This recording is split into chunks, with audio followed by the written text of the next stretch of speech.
Go ahead, Mike. Thank you. Well, good afternoon or good morning, wherever you are. My name's Mike Powell. I'm a member of a technical advisory group for the Land Portal. And on behalf of Land Portal and the Council for Scientific and Industrial Research in South Africa, I'd like to welcome you to this webinar, Informal Settlements and Access to Data in the Time of COVID, a case for sharing data for decision making.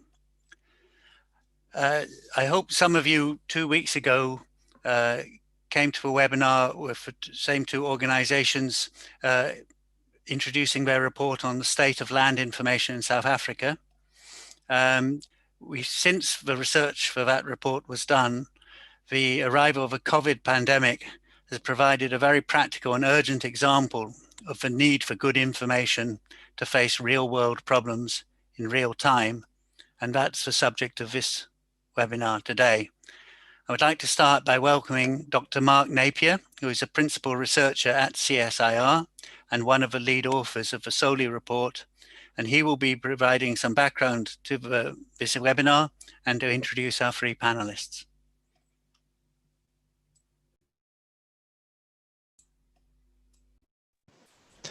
Good afternoon, good morning, everyone. Thank you, Mike, for that introduction, and welcome to everybody as well from our side.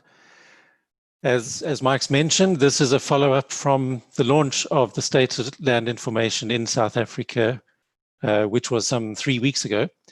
And during that original exercise, when we were scanning the country's land data ecosystem, out of over 100 online data sets we found, about 1 in 6 of all those data sets contain some information about informal settlements and informal dwellings. Apart from state agencies and departments who make data available, many private sector and civil society organizations were and are also involved.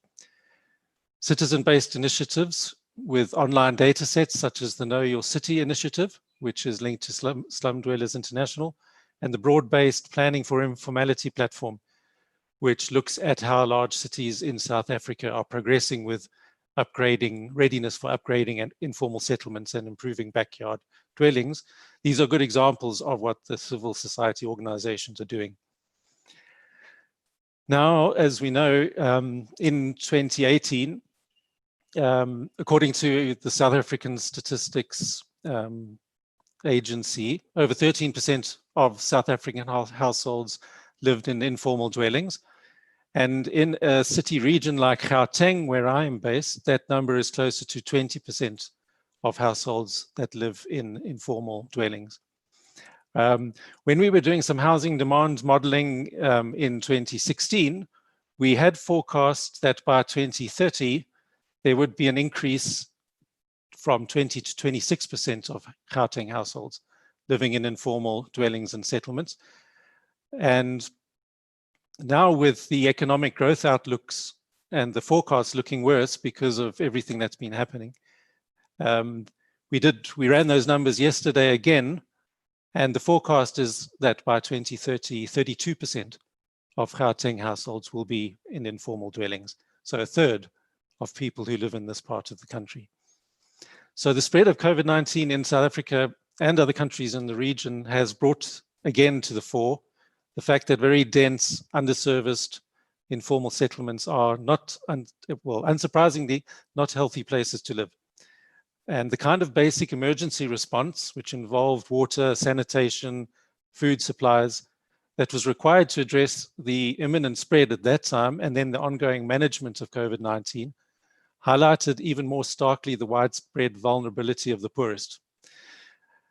And despite us seeming to have a great deal of data about settlements and informality in the country, over the last 6 months in the country, our ability to direct the disaster response using intelligent information about who lives where and under what conditions has proven a major challenge. Although we will hear today from people and agencies that have risen to the challenge, and that has been the case.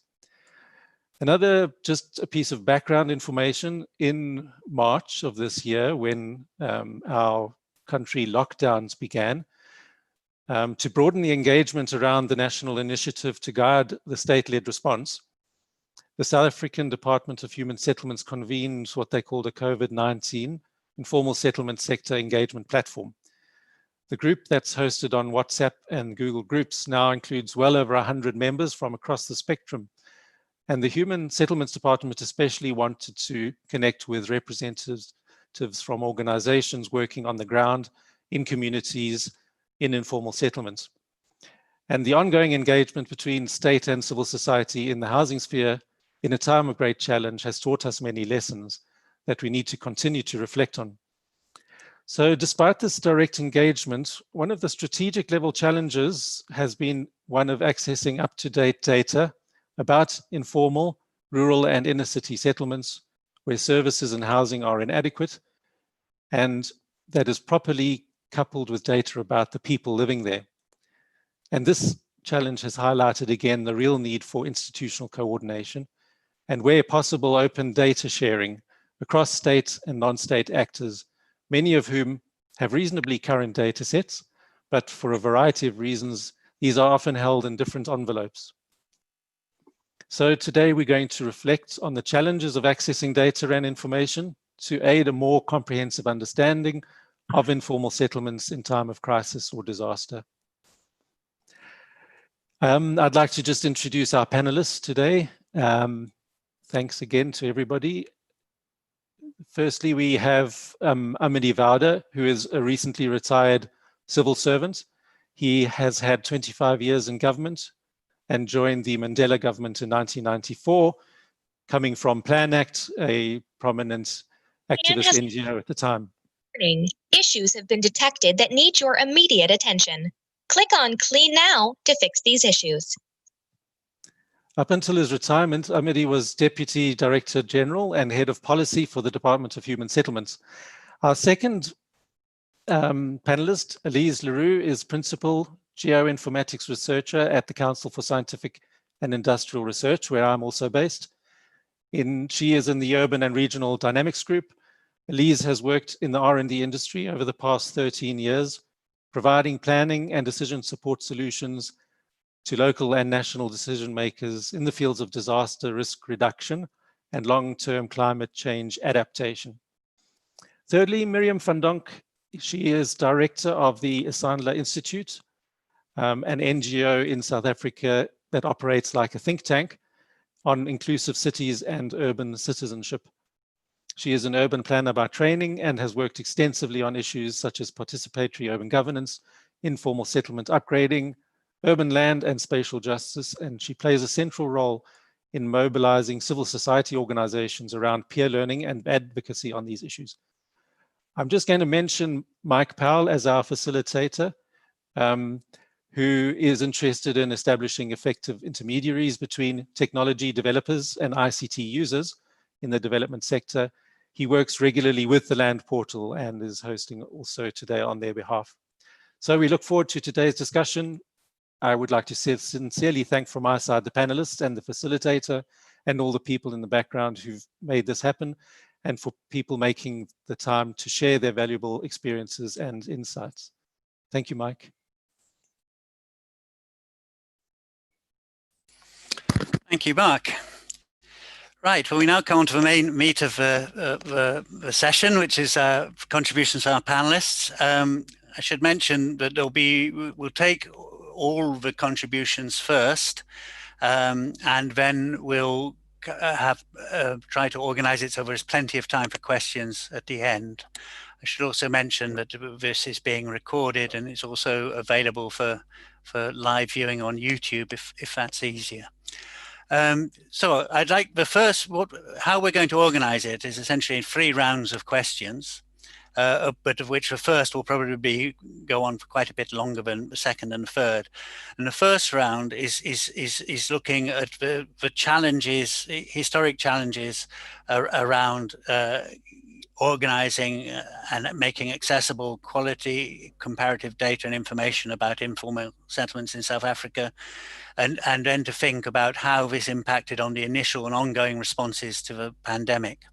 And I'd like to start by asking Amity to talk about these points, please. Thank you.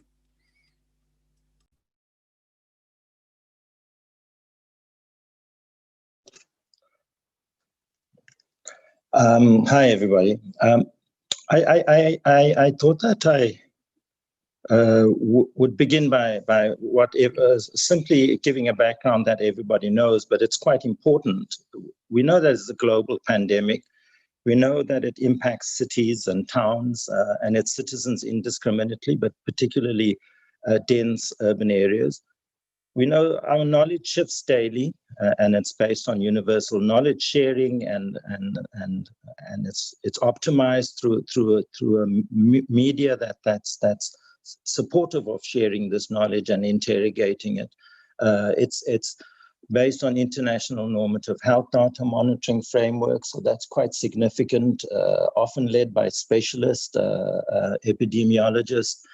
It covers country level reporting, and then it's put together at an international level. There's hierarchies of expert interpretations, and that's always used to direct executive nation management to C19. There is a global commitment to slowing its infection rate, and a series of now ritualized preventative and infection management measures tied to a universal sharing of a vaccine. So that's become clear. It is a health plan. That's what leads it, and it's not new in these kinds of pandemics. With institutional levels of intervention and all of society, capital, labor, and civil society participation. It impacts the political, economic, and urban management, and it impacts very significantly consumption, production, and reproduction. And the main issue is which everyone's familiar with, is that lockdowns are determined by countries, by their national leadership, the executive. It requires medical readiness. And I think the one subject that it hasn't managed well, in my view, is trauma management. And in the case of South Africa, already traumatized societies and a long history of trauma. These kinds of traumatic events, as I understand medical officers of health in city talking about city readiness, always compounds trauma, and it makes it very difficult to manage. There's a lot of anger and resentment and contestation, and sometimes bordering on insurrectory behavior about these kinds of questions. And we've seen that in South Africa, where there's attacks on state institutions and colleagues and friends, notwithstanding and general social behavior that's good to one another. And so it's a state societal compact, and it's an interesting thing. Ricardo Hausmann calls it in economic terms a supply and demand shock, showing that they themselves do not have the kinds of responses required to such a pandemic. And it's optimal open communication and societal adherence and civil obedience as essential. In South Africa, of course, like elsewhere in the world, and if you've been tracking the US newspapers and studies, it impacts disproportionately the poor and marginalized living in precarious or poorly planned and dense settlements. And in South Africa, that affects 20% of South Africans. You know, I was thinking quite hard about it, and I know I used the term platforms interchangeably with what Mark had used in the description around data. And I know we're talking about data sources, but I wanted to set this as some kind of background around which the South African story is probably going to be told many times over, and has begun to be told, which is quite a very useful one and can be followed. And Mark has gathered the information that can track this quite adequately. But this idea of critical part dependency based on a virtuous reciprocity is significant for urban management and underserviced dense informal settlements. I just wanted to set that as a background. In the first webinar on this question, on the matrix of land, housing, and settlement data information ecosystems, the people who utilize these to make decisions, Mark's team concluded, and the study concludes with the notion of it being fluid, fragmented, difficult to sustain, and out of reach of society at large. So I thought, what were the lessons and propositions that we would make? Well, we would reconfigure the platforms, both kinds of platforms, the data and information platforms, and the platforms for coordinating this knowledge amongst the participants in that particular ecosystem. And then there's an important issue about acknowledging contending purpose, logic, and operating mechanics between state as the lead in C19 and socioeconomic rehabilitation in its aftermath. It's the state that has to carry the responsibility for that all over the world. And in our case, in South Africa and in many other countries, it's constitutional rule bound to a collective redistributed project with a hierarchy of its operating modality, so that the state has three spheres, and it's in South Africa, it's committed per constitution towards redistribution, and it has a history which the constitution enshrines as the requirements of the state. And the private sector is, on the other hand, is beholden to the logic of the market and bound by its own rules and protocols regarding investment decisions. And as they would often say, or the Banking Association would often say, well, it's your pension money that we're looking after. Do you want us not to look after it? Well, we're bound to look after it as best as can be possible, and we do not play the role of the state. So we understand that they have to make critical investment decisions and get returns. More often than not, and interestingly, we're seeing property markets still rising. Certainly in the north, it's still rising, both in the US and in Canada. We're seeing a growth and a sustainability of growth in the property market. So there's something to be thinking about in relationship to this. Civil society organization utilize networks and social mobilizations, and largely they advocate for improvements in the redistribution project around the questions of rights and entitlements in South Africa's case, and in countries with similar constitutions. But notwithstanding this contending purpose and logic, the platforms are bound by the same principles of declaring their intents. They have to say what they're going to do for the year. It's in their plans. It's in their outline of the year's program, their investment strategy, and how they account to their stakeholders. The state does the same thing. It's set out it in the budget speech, in the presidential speech. It then sets it out in ministerial speeches, and the budget allocation is made through a long, arduous process, and then it's subject to public scrutiny and has to go through parliamentary processes. And all three entities, including CSOs that raise money from entities that support their causes, have to publicly account for performance. They have to openly report, and they're subject to public scrutiny and sanction, and more importantly, for integrity transgressions. And we're seeing that happening in South Africa more and more at the moment. Embedded in each of these realms are reams of data sets and decision protocols that, if brought together, will yield a societal lead. And a classic example of these kind of part dependency social compacts that are made, and there's a whole literature on that. In our case, it's the 1994 project, the Constitution. Y2K, if you remember that, if you're from that generation, the 2010 World Cup in South Africa, and in the case of housing in South Africa, the Botshabelo Accord, bringing all the parties together, the Bank Record of Understanding, the new policy around breaking new ground, and the Financial Service Charter, largely in the beginning responding to the Community Reinvestment Bill. So there's a arrangement around which we agree, and there's a consensus seeking protocol based on a mutual part dependency. And that's what we have to search for.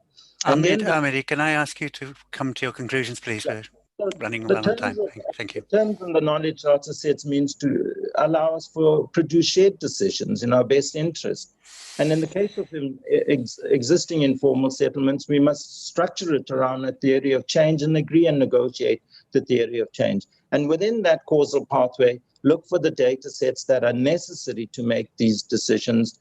And within informal settlements, a similar a causal pathway. And since we understand that, we need to negotiate these pathways and its breakdowns. Thank you. Great. Thank you very much. And without further ado, I'd like to move on to our next panelist, Alice, sorry. The same questions, really. What is the sort of background information ecosystem that's developed in South Africa, and how useful, and how has that impacted on the initial and ongoing responses to the pandemic? Thank you. Thanks, Mike. Yeah, so I think we all that's joining today know that informal settlements are these rapidly evolving dynamic features, and we keep intervening in these spaces. So they change constantly, their location shift, their socioeconomic dynamics constantly change. And this really creates a problem, because I think our capturing of these spaces, the spatial location, the socioeconomic dynamics, they're not as dynamic. So our capturing techniques are sometimes very ineffective and outdated. This results in our understanding being almost always outdated. So even census data is outdated by the time it gets released. So the only way to capture this dynamic nature is through combinations of surveys and satellite imagery, auxiliary data sets. And capturing this information is very expensive, specifically if we would like updated information on a regular basis.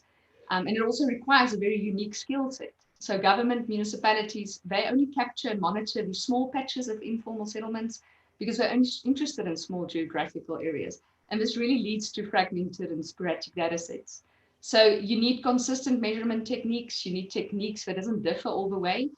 You even need to define informality the same year on year. You need to use the same type of resolution and satellite imagery. And if we don't do this, it means that we can't track and monitor change, and we can't track and monitor our interventions. And there is no government custodian that currently takes responsibility to do this on an annual basis.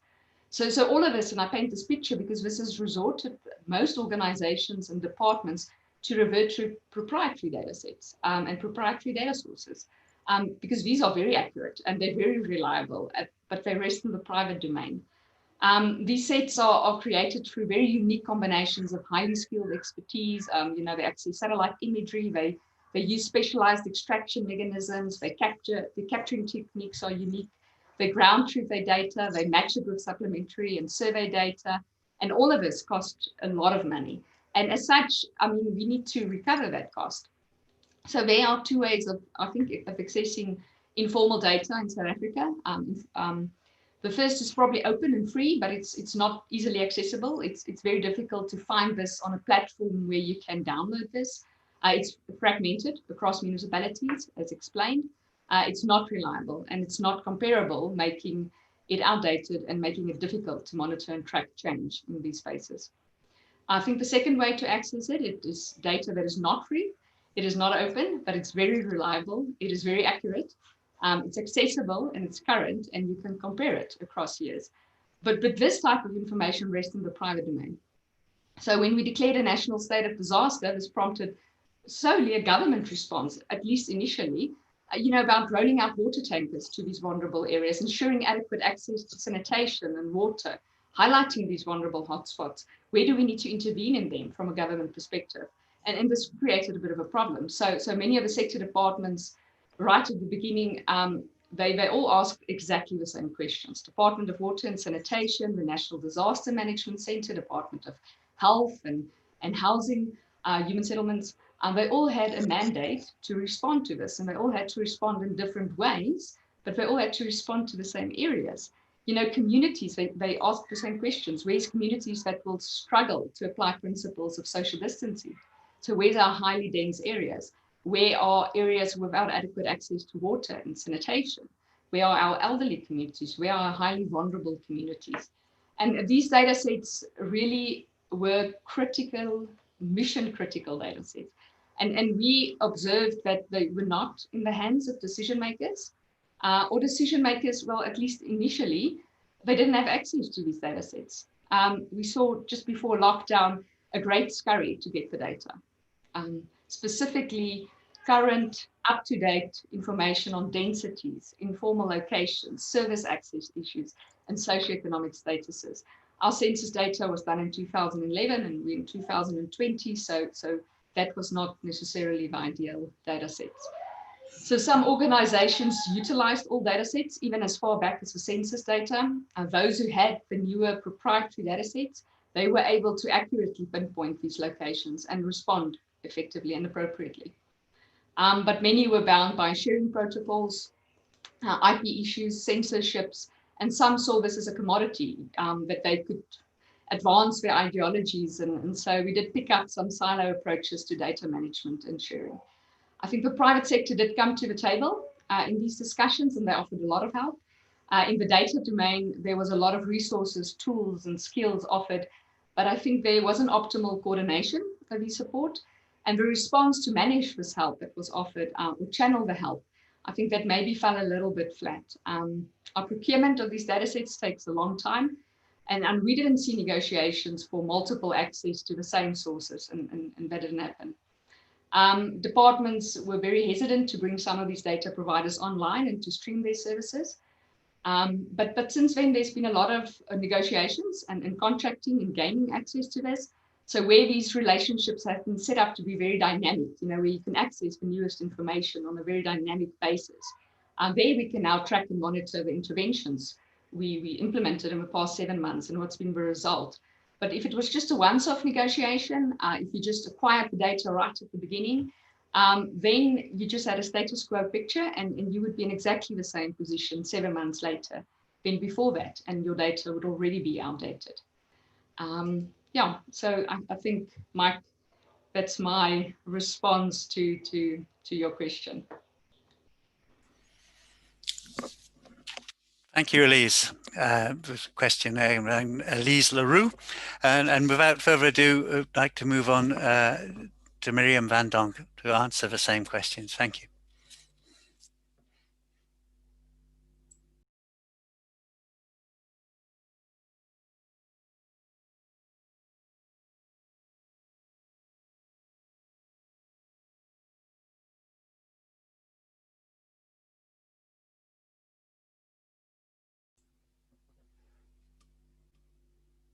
Just waiting a second to see if Miriam's rejoining us. Here you are. Miriam, please, your round one question. Thank you.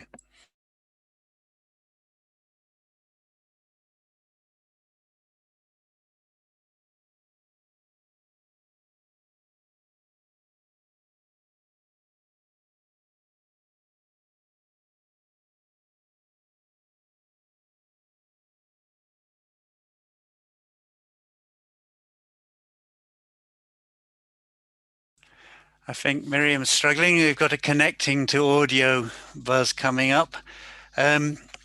So if that's all right, the two panelists who've talked so far, we'll come back to Miriam in a minute and move on. And for the audience, this might need a bit of sort of temporal readjustment as we go back and forwards between questions, but they're not entirely separate one from the other.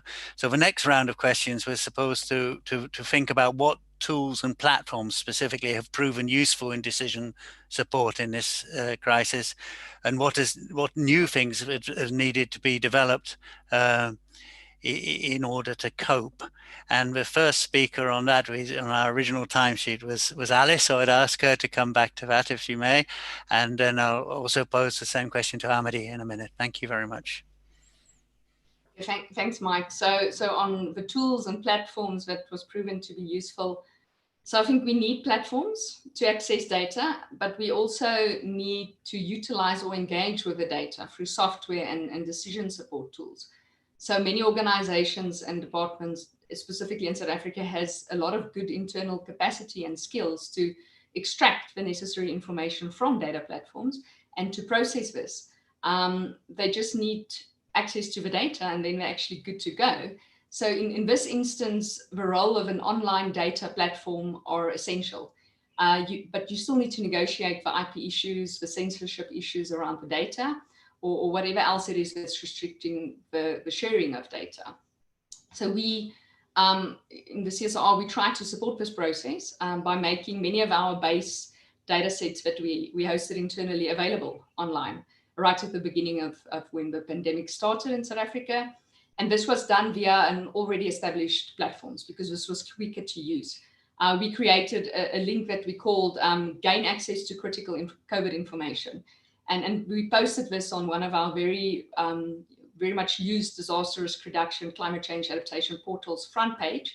And we were able to share things on there like pre-prepared maps and map services and even raw data. But we were still operating within our IP rights. So this was very effective. We normally have about 30 to 50 people on that portal per day or on that platform. And this increased to between 75 and 150 people for the first 2 months since we opened these platforms open. So this really helped a lot, specifically for people with internal capacity. They just needed access online and they could download it. But I think one of the limitations here was that it was still just a once-off static, non-dynamic way of sharing data. And it was just data. So it didn't allow any functionality to play with the data. So then we also found that there was a group of users that wanted to have access to information, dynamic maps, decision support tools. And here we created a dashboard, what we called the COVID vulnerability dashboard. And this served for vulnerability information in a much more dynamic way. So we gave high-level statistics that was dynamically linked and updated based on how you selected or played with the map or selected specific geographical areas or how you interacted with it. And this proved exceptionally popular and effective. I think we had about 3,000 users within the first 3 or 4 months since we opened that portal or dashboard. And I think the benefits were that it was very dynamic. You can update it seamlessly as regularly as you need to update it. You can customize it based on the questions that you get asked, but you can't gain access to the physical data. And again, here, that means you still need a portal to be able to stream that data so people can have access to the data. And just last point on that, I think we saw that these types of dynamic dashboards gained a lot of popularity as decision support tools globally. I think the best known one was that John Hopkins one. They are very easy to navigate. They're clean, so they work very well. They convey information appropriately. And this evolved a lot in the last 6-7 months.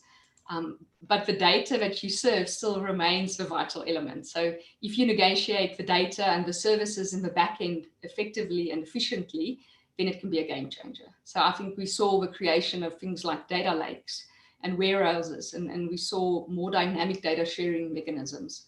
So personally, I think this way of sharing data has really advanced in the last couple of months, quite dramatically so.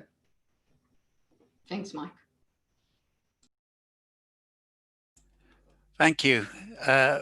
Miriam is still struggling with her connect. No, she's arrived back. Great. Welcome back. We've sort of half moved on to round 2, Miriam, whilst you were struggling with your connection. But by all means, come back to the first point, which was to think about the existing information infrastructure in South Africa, and then the experience of trying to use it and whether it was adequate for the work with COVID. But perhaps if we can run rounds 1 and 2 together for yourself, you could also then move on to think, well, as you tried to use the existing one, then what things did you find you needed to innovate and do differently as you sort of struggled with responding to COVID? Great to see you back. Over to you. Thank you, Mike, and apologies. I don't know what happened. I guess my disconnection challenges and Amadie's error message earlier are somehow indicative of the state of play that we're looking at, where Amadie's message seemed to suggest that something required urgent attention, and I think that is what we're talking about. Nonetheless, I'm going to probably repeat a little bit some of the points that Elise in particular made around kind of informal settlement data and the value of it and the challenges around it. And the first point to note is just to say that, as we all know, data, particularly informal settlement data, has what one could call a timestamp. So it's taken at a particular point in time, but because the context, the environment is so fluid and the changes are happening so rapidly, it's very hard to develop responses because it's so quickly outdated.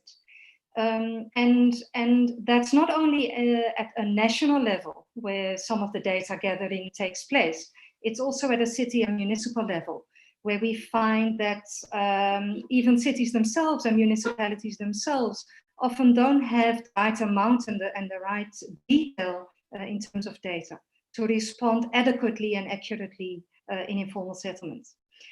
Apart from the fact that this represents a dynamic reality, I think it's also important to recognize that the formal data system measures and captures certain things and leaves out other things, particularly issues that have more to do with the lived realities of people, their socioeconomic realities. So it's much more, it's much easier to capture data that is quite technical, that is linked to infrastructure, as opposed to socio-economic data, for example, in informal settlements.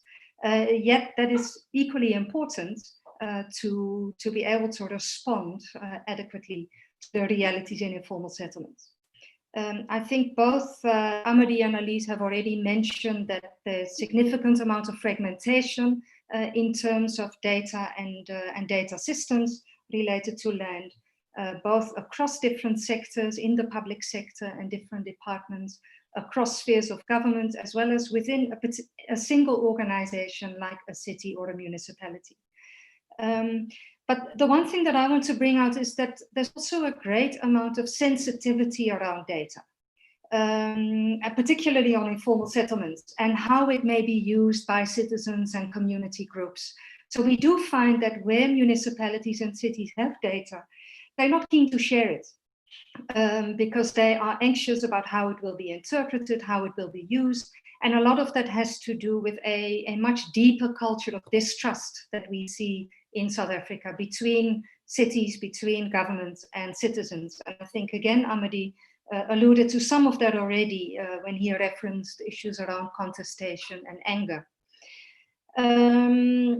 Of course, apart from looking at official data and government data sets, there are also a significant number of community-driven initiatives around data gathering, data use. But what we often find is that those initiatives and those data gathering exercises don't speak adequately into the system and the data system that government has. So there's a bit of a mismatch between what government is looking for and what it feels it can use, including the extent to which some of those data sets are generalizable, because there's often a sense that those data sets are way too contextual, way too detailed and fine-grained for it to be meaningful. And that in itself can become a source of contestation between cities and communities of informal settlements. Now, what COVID-19 has done, amongst others, is it has exacerbated some of these challenges that I've mentioned. One to mention is that, that dynamic nature of data on informal settlements.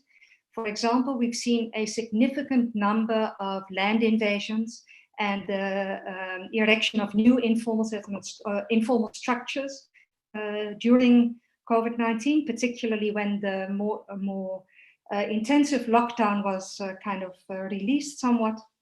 And those are just data, that's information that is happening as we talk. So it's quite hard to make sense of it and to be able to respond to it. We also know that as a result of COVID-19 and lockdown measures, it was not possible to enter communities and to do additional enumeration exercises, to even do service level reporting and data gathering exercises around that. So those are just some of the examples of how COVID-19 has exacerbated it. In terms of some of the responses that have happened, and this starts to talk about the platforms that exist and how they work and could work better, I just want to pick up on two examples from South Africa. So the one is an initiative at national level by the National Department of Human Settlements to try and create a platform between government and civil society organizations primarily to coordinate a response to the vulnerabilities and risks associated with COVID-19 in informal settlements. And a lot of that had to do with the immediate issues around access to basic services, but also an appreciation of hunger and food poverty, for example. So a platform was created at the end of March already. It initially met weekly. Over time, it petered out.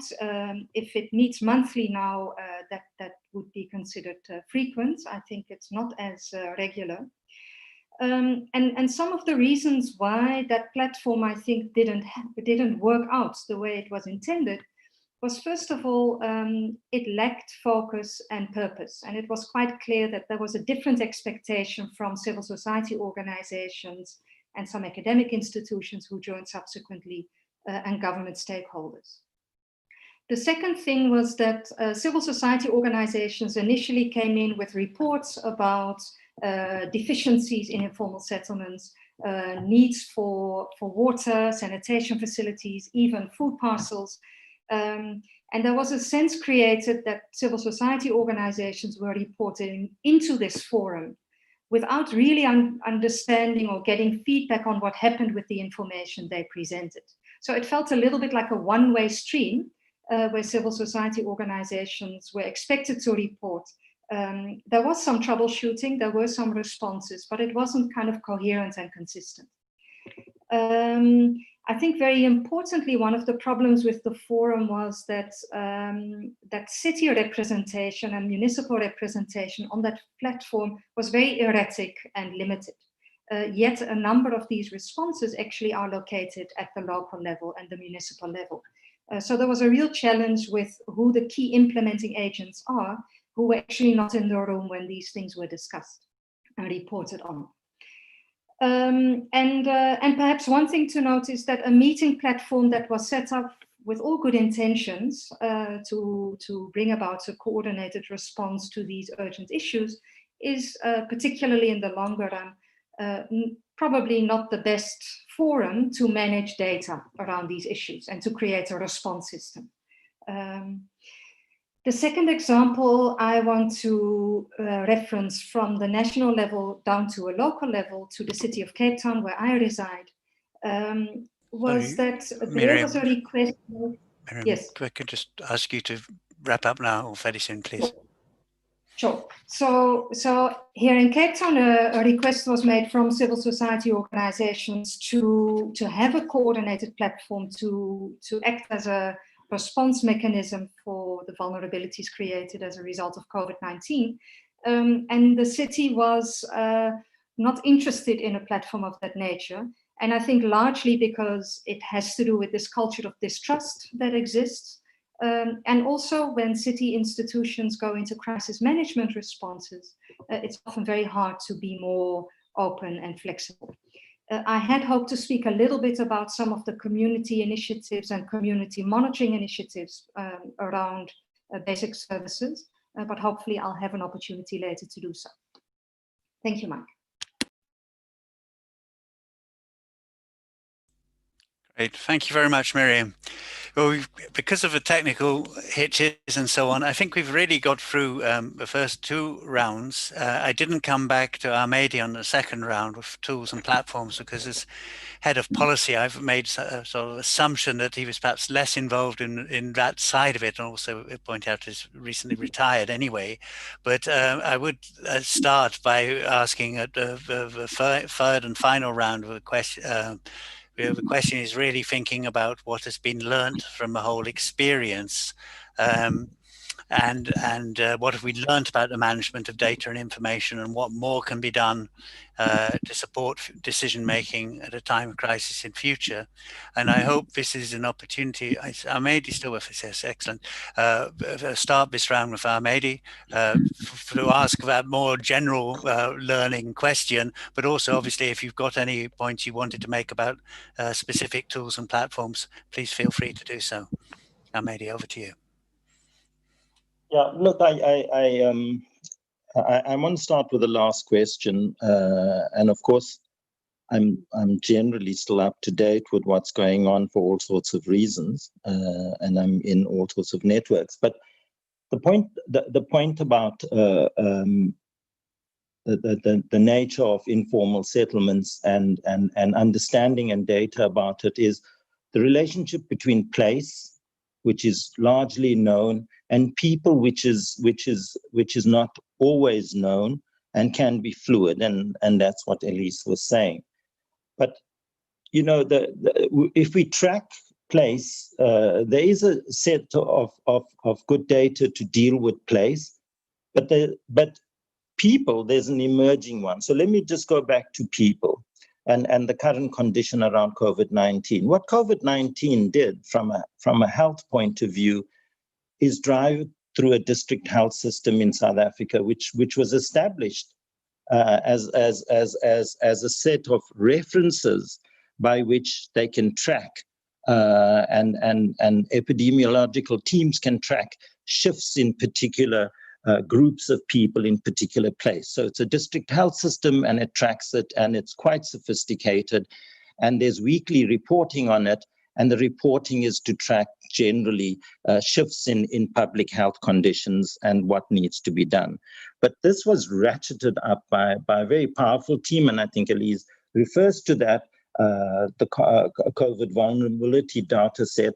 And so they are complementary mechanisms, but it's built on two other platforms. It's built on an historical 2010 platform, which was used for exactly that kind of matter, and similar kinds of issues like typical South Africa or developing countries where there might be outbreaks of health problems, or where they're tracking violence, or where they're tracking the composition and the nature of informal settlements, which we also know much more about. So that those data sets are correlated with, for example, Stats SA data sets, and we can see the age cohorts in particular settlements. While we can't see the shifts in those settlements, largely South African informal settlements and the 2,700 that are there are more than 11 years old. So there's a relative stability to location, and there may be some changing references to the nature, the demographic structure and nature and behavior of those particular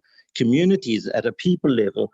I think there's sufficient knowledge to build on that. Which platforms would we use? Well, the health platform is an obvious one. It has to be built on that because it's COVID-19. But more than that, what South African government has done, and I'm sure many other governments have done, is use cell phone technology to track people who might have been in areas of high infection, and then track them and track who's connected to that, so that they can do follow-through tracking of those where the infection rates can be. So this is a very powerful set of technology, and the team has used it very effectively to make decisions on whether they move certain areas up or down, and they identified specific number of areas that were the most vulnerable areas. They already did that within week one. So the data sets were that good, and I'm comfortable that we use that as the main platform. On the question of place, so we know a lot about people because of the health data, and it's very up to date, and it's weekly, and it's tracked through the clinics, and it could be tracked, of course, as others say, through the nature and behavior, as they have done in other countries, of the sanitation. Well, I don't know how good South Africa could be at that, but it could be, of course. Now, on people, Stats SA keeps a good record. It's not correlated to the health data because it doesn't go by district health systems, but we would have to start thinking about how we look at the two data sets and what kind of information architecture needs to be established to allow them to give us better interpretive capabilities.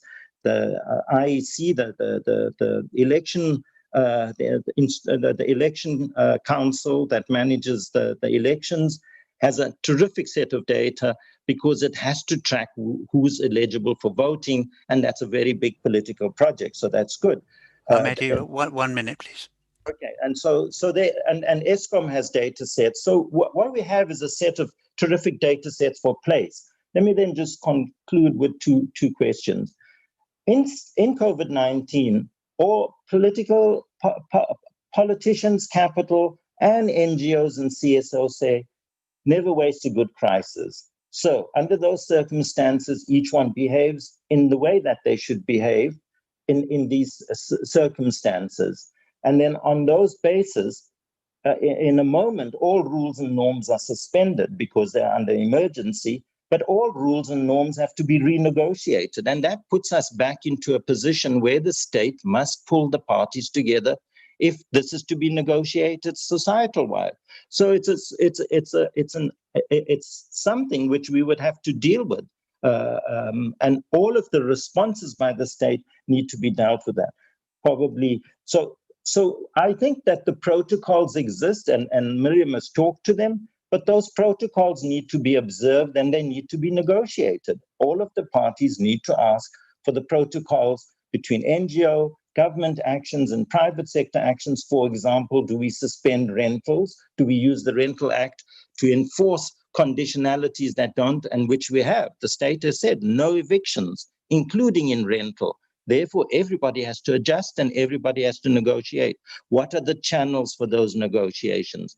And the best actions, unfortunately, in South Africa have been through court actions. And that's where communities have crept up on the state on its negotiating condition. But that's unacceptable. It should have been thought about by the state before. Why did it not sit down to negotiate the conditions between major landlords, entities of smaller landlords, and deal with the question of no evictions? And so therefore, what does that mean? How do we come together on those?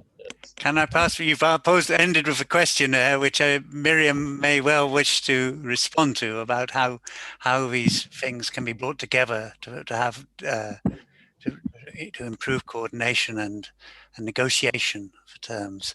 But anyway, this is part of a question of what has been learned from all this, and where do we go from here, Miriam? Okay, so I just want to make 4 points on that. The first is that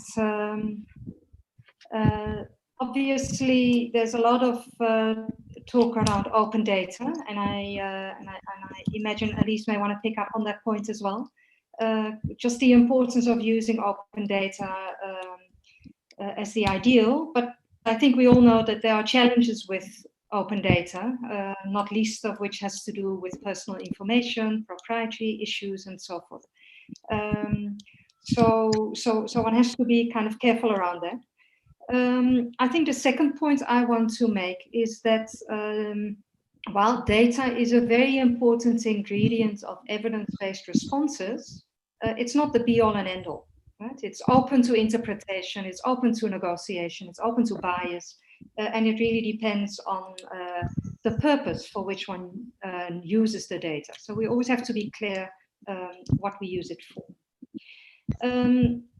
A third point I want to make is that, you know, when we talk about the importance of investing in kind of addressing the fragmentation and more coherent and robust data systems, that we should make sure that we don't only focus on the technical back end of it. It's really important to invest in the social infrastructure needed. And part of that social infrastructure has to do with people in communities who are able to generate their own data and those community managed systems. And then the last point I would like to make is that in all of this, accountability and transparency are critical. So it's not just about gathering data and even using data. It's also about reporting back to citizens and communities about what data has been used, how it has informed certain decisions or responses, which is obviously also important to address that trust deficit I referenced earlier, which is often one of the weakest links in urban governance in South Africa. Thank you, Mike. Thank you. And I'd like to pass the mic to Alice for her final comments on what's been learned and where we might go. Thanks, Mike. So I think we learned that there was a real hunger for open access to data and information. And I think this was confirmed by the number of traffic that we received on some of the platforms. Saw that in South Africa in general, I don't think our systems was geared to respond to such a crisis. The way data sourcing, storage, updating has been handled isn't dynamic enough.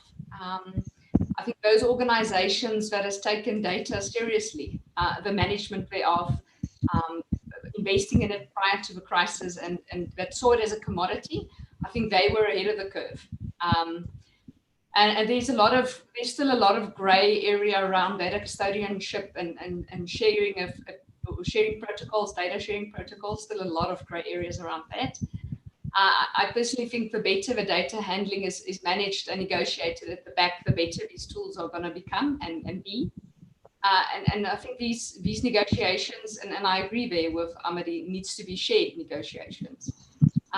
Monitoring a dynamic situation, I've said it's expensive, and there needs to be cost recovery processes in place. And we shouldn't duplicate efforts. We really should coordinate them. And then I think the second last point is mission critical data sets. They need to be identified, and more needs to be done to ensure they are updated, that they're current.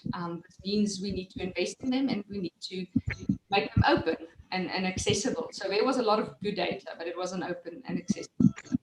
And if we want to respond dynamically in a fluid situation, we need to think about our processes that's in place currently. And we maybe need to acknowledge that they are not dynamic enough.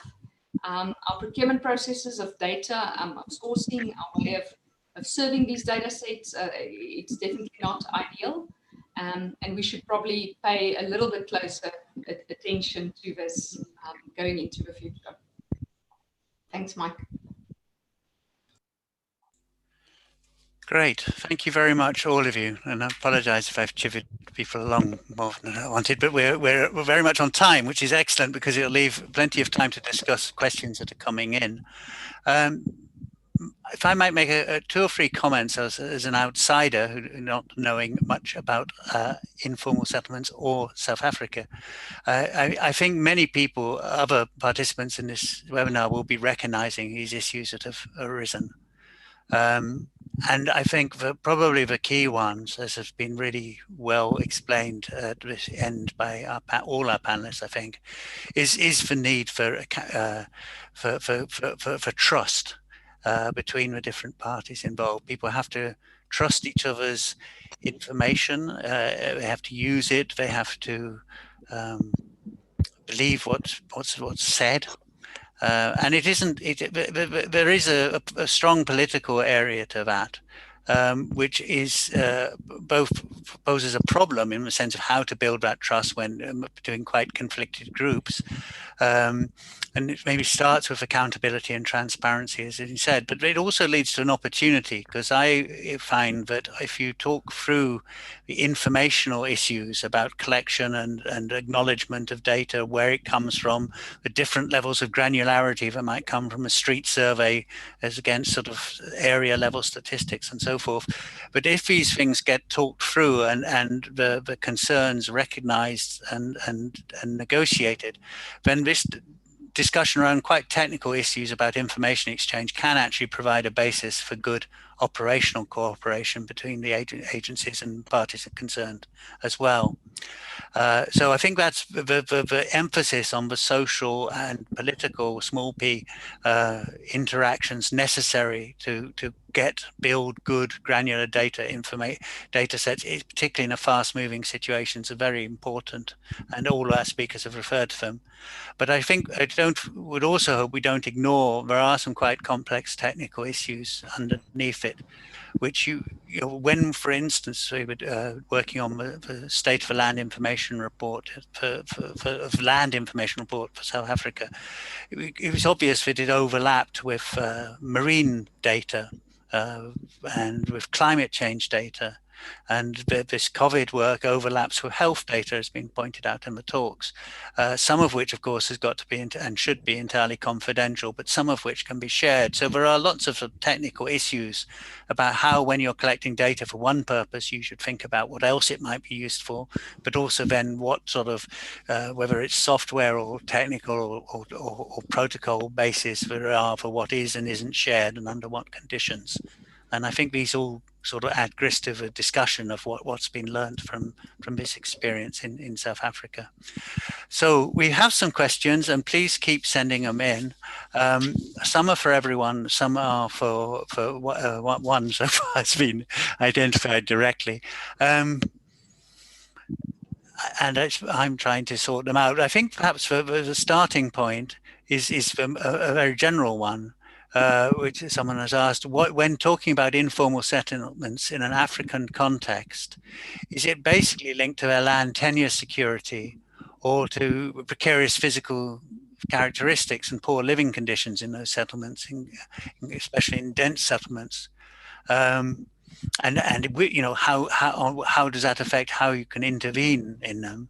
And that also possibly links to a question from Nepal, which points out if and this is actually aimed more specifically at Elise, but if you're using relying more because of the time pressures and accuracy on geo information technology like satellite data, then how do you tell from that?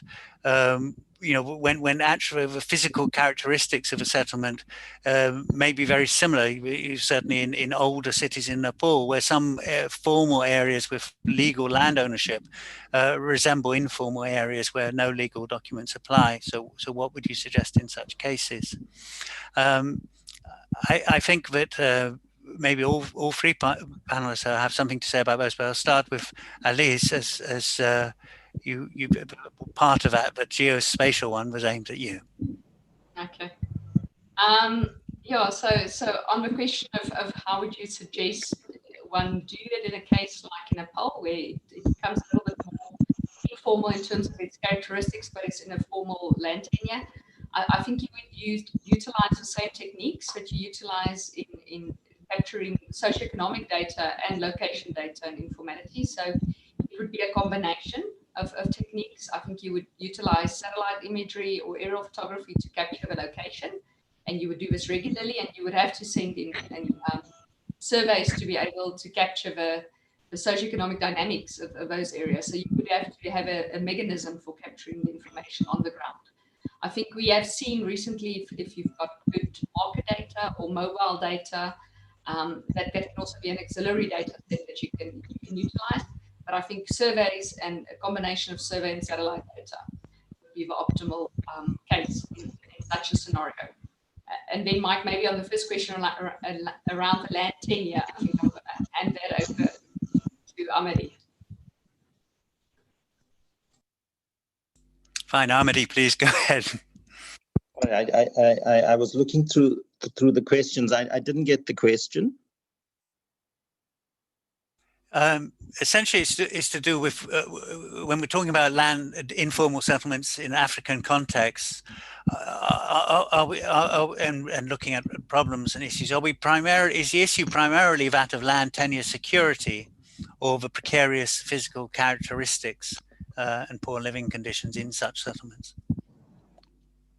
If you pose it that way, it must be the ultimate outcome in that instance is security of tenure, and those can be established immediately by acknowledging that these are residents.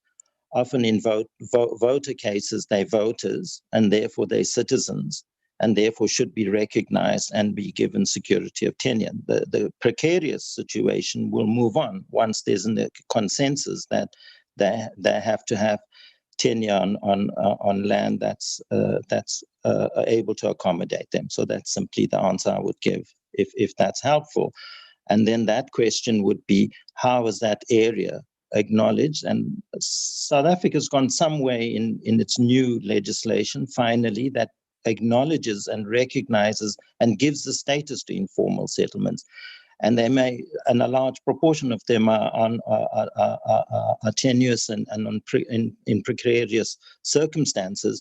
But its recognition means that those who live there as citizens, because they will have the right to vote, should then have automatic conditions to allow that to translate from my place in the city to my place in secure accommodation, which comes with the right to housing. Anyway, that's my response on that one from a South African. It's very narrowly South African, but it could be applied more widely. Thank you. Miriam, do you have anything you'd particularly like to say to those questions? No, I think Amity and Elise have covered it, those questions. Fine. Well, I'll move on to quite an open question, which perhaps relates a bit to what I was saying about how data collected for one purpose may end up being used for others, or sometimes a disconnect between the information gatherers and the people who are trying to run, to be involved in either demanding or providing operational services. So one of the participants was saying he or she is not clear what kind of data you're particularly looking for in these circumstances, and what kind of interventions were you seeking to do or were doing, and for which data was or was not available. I guess certainly, I don't know, perhaps Amity was providing, was trying to make interventions, or his department was. Maybe the others of you were less so, but then as information developers, I guess I'd call you, you would presumably be thinking how and who was going to use it. So I just, maybe people would like to have a bit clearer understanding of what we're talking about. Who should we start with? Amity, would you like to start on this one? Look, if in informal settlements and generally around the world, there are two key questions that have come up with COVID-19. The most immediate relates to space, the notion of social distance, and public space. We see that in clips on India, where there's high densities. In African cities, the density is inversed.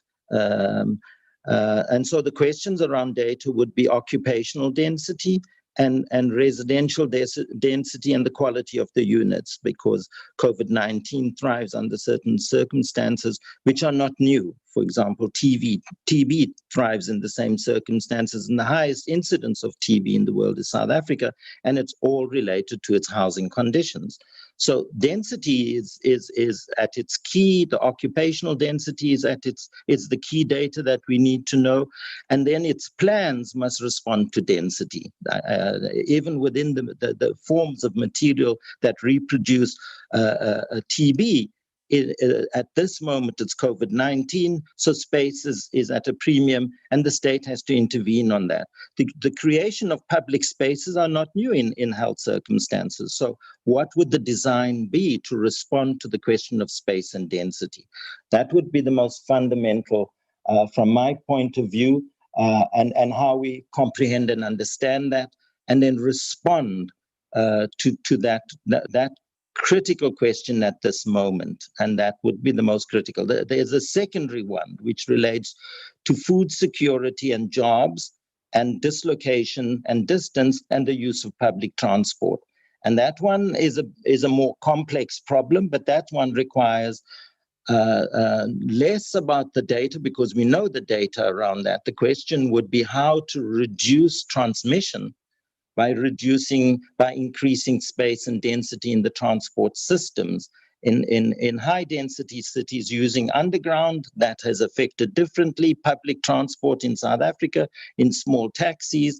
Those require particular responses, and we have been disastrously weak in relationship between jobs and people and the distance, and how best to restructure that. And that restructuring can only take place through a negotiated set of agreements between parts of capital, the state, and what we will agree to release the public resources for, in order to create the conditions for the reduction and maintain some level of economic activity. Thanks.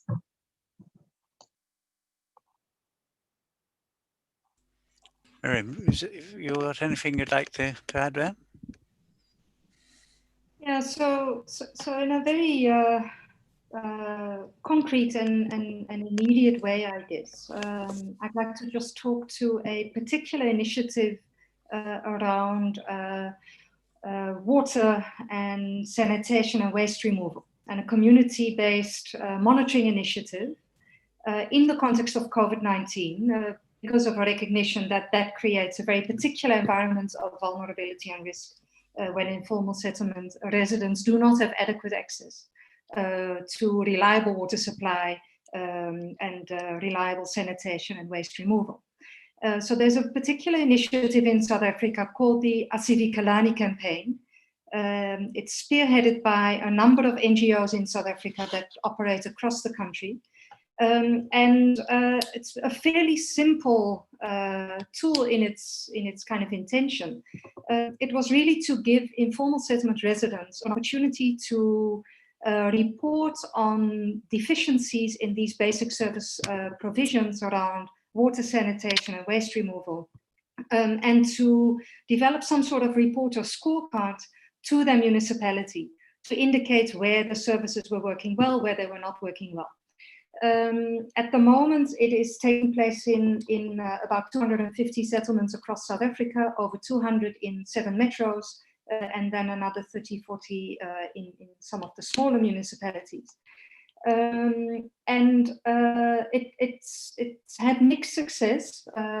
It had some slow beginnings, but over time, municipalities and some of the bigger cities started to listen and started to get kind of alerted to these issues and really felt the pressure of kind of demand-driven accountability in this regard. And so there were improvements in some of the service provisions. But patchy. And even now, there are instances where the evidence suggests that there's some rolling back of the services. So, for example, where emergency water was provided, at the moment, there are instances where the tankers may still be there, but there's no longer water supply to the tankers. So there seems to be a bit of a scaling back and a rolling back of that emergency response, which is where the government put a lot of emphasis in at the outset of COVID-19 in South Africa. So it's an interesting example. It's obviously a snapshot tool. It gives you a quick sense of what's happening around very specific issues, which is partly why it's so powerful, because it just focuses on a limited number of issues.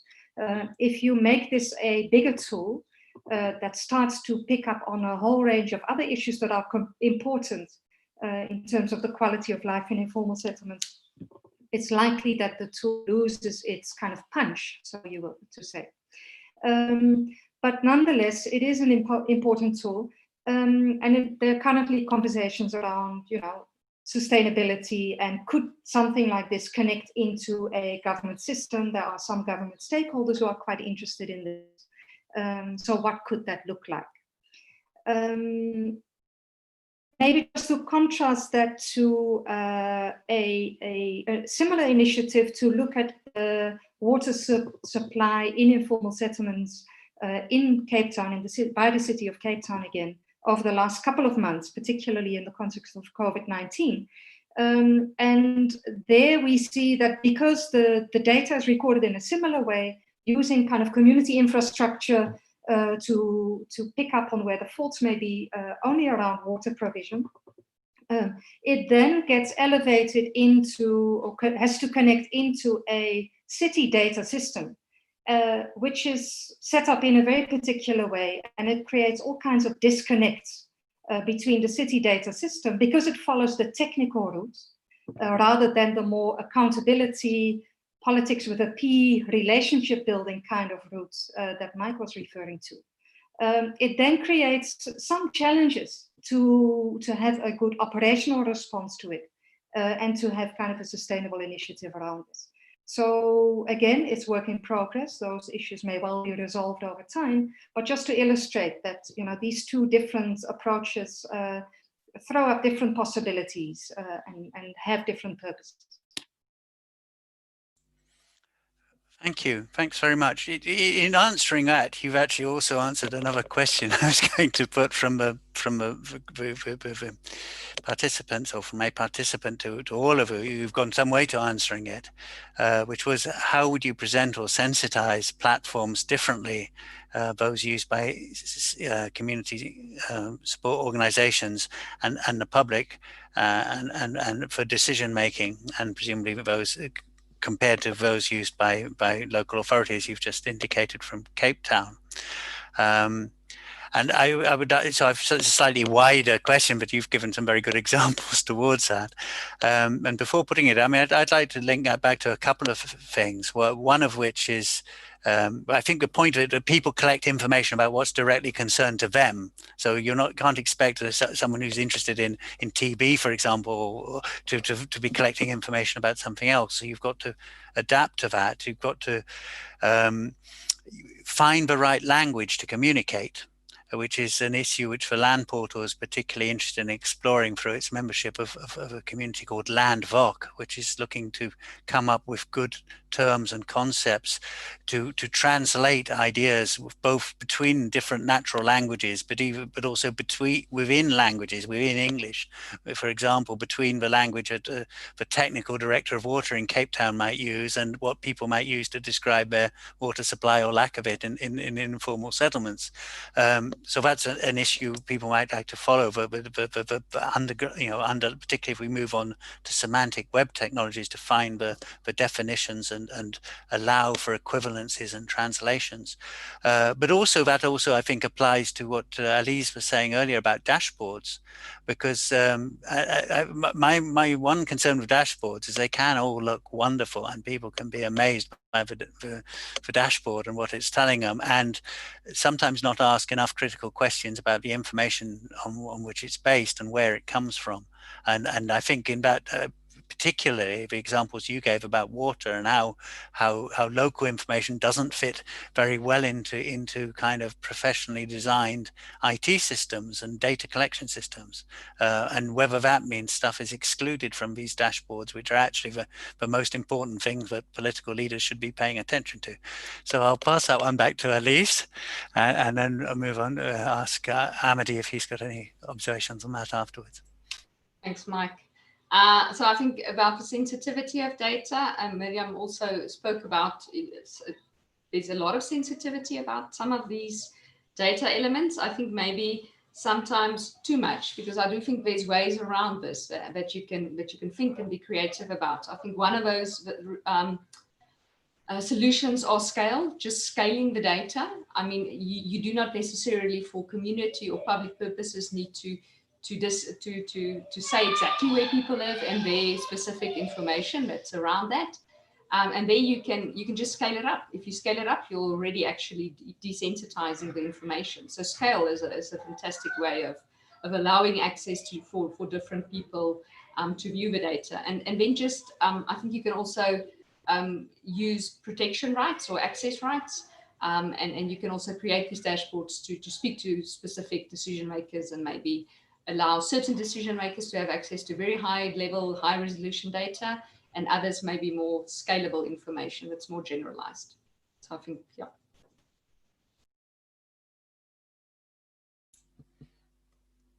Amity, do you have any, would you like to comment on that, any of that? Yeah, look, the idea, and I think that that response is correct. And a typical example of that would be in a causal pathway about, for example, in this case, informal settlement upgrading. We would like as an outcome that these become neighborhoods that participate in everyday trade in the real estate market in a generation's time. Now, it's quite fascinating that most banks will have all of that detail about the possibility of income and expenditure of many people in those particular settlements. So they will have a cohort of people, and they will have incredible data, and they will say that they will not share that data. However, at a particular granular scale or at a wider scale, could they tell us about income profiles? Could we agree amongst the banks who are bound by non-collusion agreements not to share certain data in certain way to be perceived as, and that's why I say their protocols don't allow them to share that data.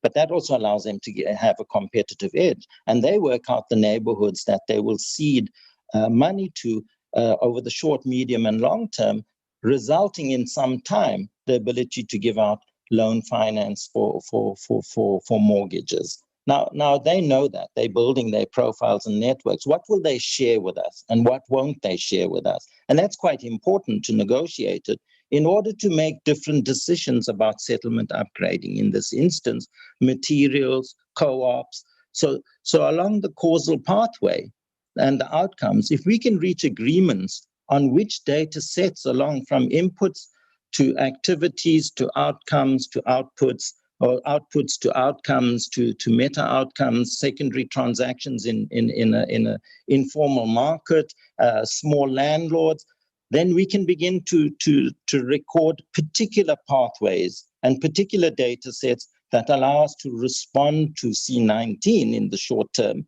but in the medium term allow us to notwithstanding the suspending of conditions now, allow us to return to a more fair and just society, because the information sets that we required were negotiated in a more open process and the protocols were renegotiated. That would be my main takeaway from this. How do we negotiate these data when they serve a collective interest, when they're critical pathways that support all of the participants in it, and what do we yield and what do we not, and how do we negotiate the conditions for those? Thanks. Thank you very much, Ahmadi. And once again, the conversation has outstripped its facilitation and sharing, because I was just going to be asking for final concluding remarks, and thank you for yours and that final statement. I just then would go to Elise and Miriam for any final comments I'd like to make on from this discussion before handing back to Mark, who kind of give an overview and conclusion. Elise. Thanks, Mike. I think I want to agree with what Ahmadi said about his last statement. And I think for me, it's that mission critical data sets needs to be identified. And I think we need to do more to ensure that they are updated, that they are current. We need to invest in them. And I think we need to ensure that they're then open and accessible for all to use. So I think that's my takeaway. And I think we need to be more dynamic in our approaches.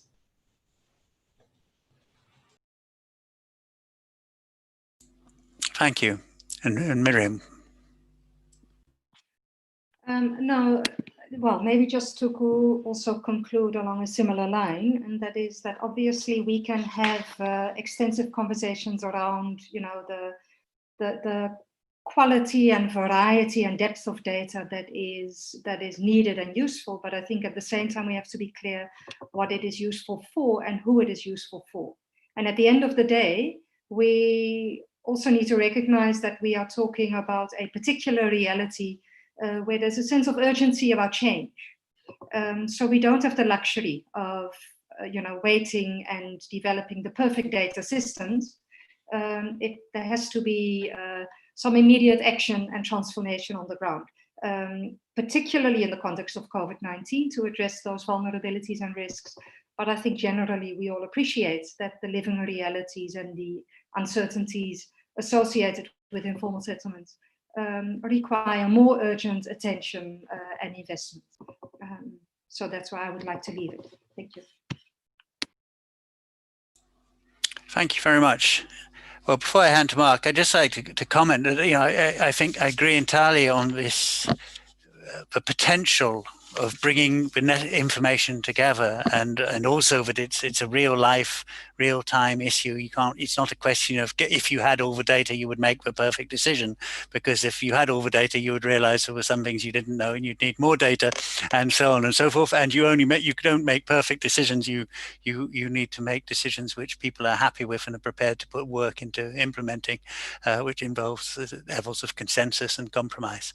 And so I think the role of information as an enabler of progressive change is one really important, and both of progressive change and of managing of problems as and when they emerge is really crucial. And I hope this discussion has shown its importance to a crisis like COVID, and particularly to people who are most likely to be harmfully affected by a crisis.